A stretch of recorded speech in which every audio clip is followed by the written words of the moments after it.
Gayunpaman, bilang isang half-step Grandmaster, mabilis na nakaalis si Huang Lianchen sa kanyang natulalang estado at sinalubong ang pagwawalis ng nakabaluti na kuko gamit ang kanyang sariling napakalaking gintong kamay, na nagpawalang bisa sa atake.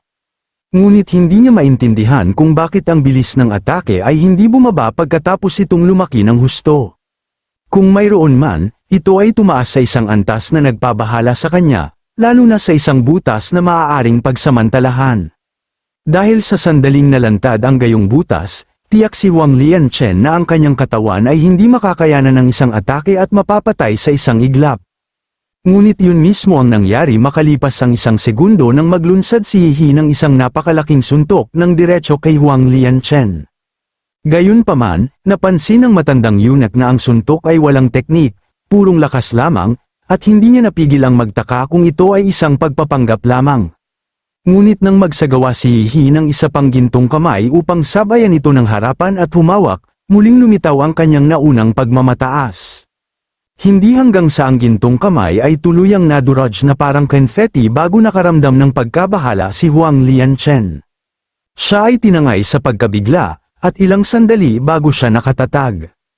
Nang makita ni Huang Lianchen na napawalang bisa ang suntok, hindi niya napigil ang itago ang kanyang tuwa. Matagumpay niyang naharang ang atake, gayunpaman, hindi nagtagal ay natakot siya nang makita na agad itong sinundan ni Hihi ng isa pang suntok.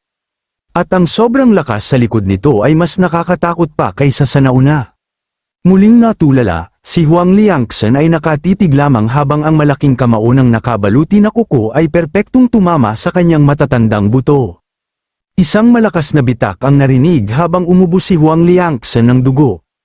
Isang piraso ng kanyang ngipin ang nalaglag, at habang siya ay dahan-daang bumagsak sa pagkalito, mga isang dosenang suntok ang inilunsad sa kanyang direksyon sa isang iglap. Wala nang magawa si Huang Liangchen upang lumaban at siya ay brutal na tinamaan. Bumagsak siya na parang isang meteor, na nagpalabas ng isang ulap ng alikabok.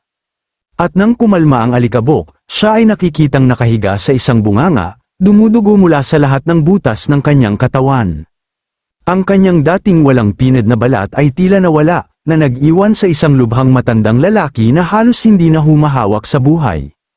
Nakiusap si Huang Liangchen kay Hihi na tumigil, hindi na siya lalaban.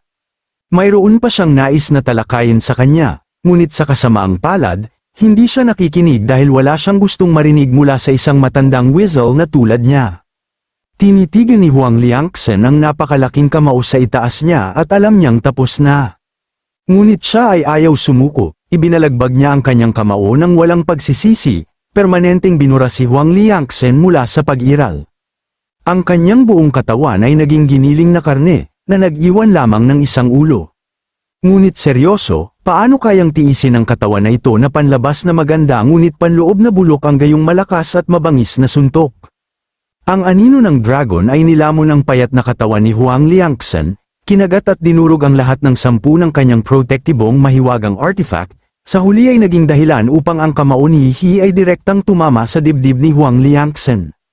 Isang nakakatakot na puwersang sumasabog ang bumulaga, halos pisilin ang mga mata ni Huang Liangchen mula sa kanilang mga socket. Nanginginig siyang ibinaba ang kanyang ulo, ngunit wala nang makita dahil ang natitira na lamang sa kanya ay ang kanyang ulo. Ang suntok na iyon ay dumurog sa kanyang dibdib, na nagpadala sa kanyang ulo na lumipad. At sa sandaling ito, sa daan patungo sa ilalim ng lupa, tanging ang sigaw ng isang dragon ang maririnig, nagpapalam sa martial arts master na ito na naghari sa mundo sa loob ng maraming siglo. Lubos na katahimikan ang bumalat sa mga tao sa ibaba. Maliwanag na sila ay walang masabi at takot na takot. Pagkatapos ng lahat, hindi araw-araw na makakita ka ng isang half-step grandmaster na binubugbog hanggang mamatay. Ang mga Imperial Guards ay nagulat sa larangan ng digmaan sa sandaling iyon. Nagmumura at gustong malaman kung sino ang gumawa ng kanilang mga military order. Gayun din, gusto nilang malaman ang taong responsable sa labanan sa langit, si Hihi, na nag-hover sa langit, ay sumagot sa pamamagitan ng pagpapakilala sa kanyang sarili bilang ang pinuno ng unang seksyon ng Great Sea Dragon Sparrow. Sa likuran niya, sina Demon Eye at ang Emperor Demon Warrior ay pumasok habang idinagdag niya kung ang mga Imperial Guards ay naroon upang arestuhin siya. Kung hindi, may iba pa bang may pagtutol sa nangyari? Nang makita ang dalawang makapangyarihang miyembro ng Monster Organization, ang lahat sa ibaba ay hindi napigil ang magtaka kung sila rin ba ay kasangkot sa plano na labanan ng mga maharlikang pamilya. Ngunit sa puntong ito, habang pareho silang tahimik na nag-hover ng isang hakbang sa likuran ni Hihi, ipinakita nito na siya ay may napakataas na posisyon sa kanila. Kaya natural, sila ay kasangkot sa pagpuksa sa maharlikang pamilya. Hinatulan din nila ang kanilang bagong appointed na pinuno ng Dragon Sparrow Division ng dakilang dinastiyang Sia bilang hindi matukoy. At sa pagdating ng dalawang miyembro ng Monster Organization ay nangangahulugan na naayos na nila ang natitirang mga eksperto ng maharlikang pamilya. At syempre, ang mga ekspertong ito ay hindi namatay ng walang kabuluhan, tahimik na bulong ni Hihi. Poprotektahan nila ang dakilang Sia sa isang ganap na bagong paraan sa hinaharap. At tungkol kay Chuzhou, dapat ay nalutas na niya ang kanyang issue sa kanyang ama sa ngayon. Si Chuzhou ay tatawagin upang patatagin ang Dragon Vein. Kita nyo, ang pagkamatay ng maraming miyembro ng maharlikang pamilya ay nagdulot na ng marahas na pag-alo ng enerhiya ng Dragon. Kaya kung hindi inihagis ni Hihi ang Yei Cell Bomb na nagkukunwari bilang jawgulong sa kabaong ng Dragon, na pumutol sa koneksyon sa pagitan ng enerhiya ng Dragon at ng maharlikang pamilya, maaaring iba ang naging takbo ng mga pangyayari. Malamang na ang sinaunang kabisera ng Nando ay nawasak na ng enerhiyang Dragon na wala sa kontrol. Samantala, sa Imperial City, partikular sa teritoryo ng pamilyang Chu, sa loob, ipinakita ni Chuzhou ang kanyang bagong Not Among Dharma manifestation ng buong-buo matapos bigyan ng lubusang pagbugbog ang kanyang ama. Nag-hover sa hangin, kalaunan ay inaktibo niya ito at bumaba sa lupa. Si Chuzhou ay pansamantalang natahimik, nakatitig sa kanyang naghihingalong ama. Si Chu Longtine ay nahati ng paalang sa dalawa, ang kanyang dugo ay bumubulwak sa lahat ng dako. At kahit na kinamumuhian ni Chuzhou ang kanyang duwag na ama para sa pagkamatay ng kanyang ina, wala siyang balak na patayin ang lalaki. Ngunit pinilit ni Chu Longtine ang kanyang kamay, piniling magpakamatay sa huling sandali. Ito, syempre, ay hindi naging maganda para kay Chuzhou, na sumigaw para sa isang paliwanag. Si Chu Longtine, sa kanyang kalahating patay na estado, ay sumagot sa kanyang anak na iyon ang kanyang utang sa kanya. Kaya, dapat niyang tapusin ang trabaho kung iyon ang magpapagaan sa kanyang kalooban. Oo, iyon na ang pinakawalang kwentang ama ng taon.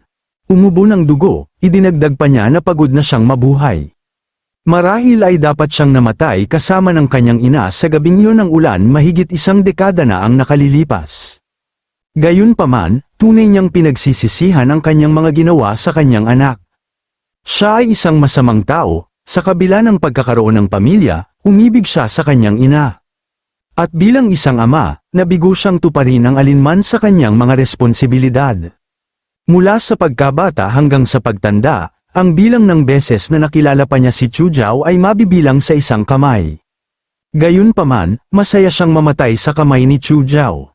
Si Chu Longtine ay mapayapa na alam niyang ang tiwaling pamilyang ito ay gumuho bago siya mamatay.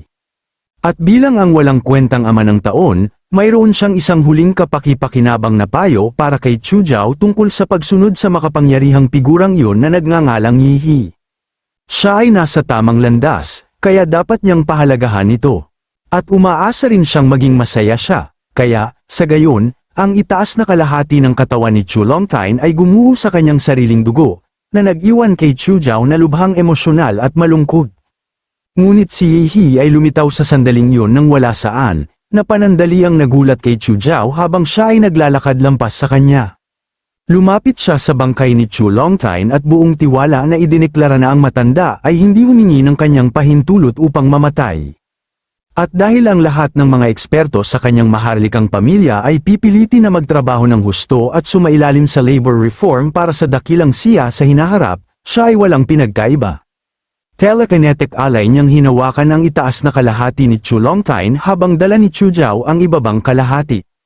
Pagkatapos, gamit ang kanyang YE cells, mahusay niyang pinagsama ang dalawang kalahati, na binuhay si Chu Longtian mula sa kamatayan. Binuksan ni Chu Longtian ang kanyang mga mata na may ekspresyon ng lubos na hindi paniniwala, tiyak na siya ay sobrang patay 1 minuto lamang ang nakalilipas. Ngunit ngayon, siya ay ganap na walang pinsala at nasa mas mabuting kalagayan kaysa dati. Hindi napigilan ni Chulong Tian na magtaka kung ito ay ilang uri ng banal na mahika dahil ito ay tiyak na lampas sa kakayahan ng isang martial artist. Ngunit, siya ay talagang nagtataglay ng kakayahang ito. Seryoso, upang buhayin ng patay, iyon ay tunay na hindi maisip. Pabiro niyang ipinaliwanag na ang ika-21 siglo ay ang siglo ng biyolohiya, kaya dapat lamang siyang magtiwala sa agham. At dahil iniligtas niya siya, at ang kanyang anak ay nagtatrabaho para sa kanya, natural na kinailangan ding magpasakop ni Chulong Tian sa kanya. Si Chulong Tian ay nag-isip sandali at walang nakitang problema sa walang kwentang lohikang ito, ngunit siya ay nag-aalinlangan pa rin. Kaya, nilakihan niya ito, tinawag pa siyang tiyuhin. Sinabi rin niya kay Chu Jiao na sumunod, ang kanyang ama ay kababalik lamang sa buhay, kaya wala nang pag-aaway. At mayroon din siyang mahalagang bagay na nangangailangan ng kanyang tulong, tinawag ni Chu Jiao si Yihi at taos pusong nagpasalamat sa kanya, ngunit sumagot si Yihi na hindi na kailangan, at bukod pa, siya rin ang malapit ng magpasalamat kay Chu Jiao sa ngalan ng buong dakilang siya, gayon din, marahil ngayon na ang oras para malaman niya ang katotohanan tungkol sa maharlikang pamilya.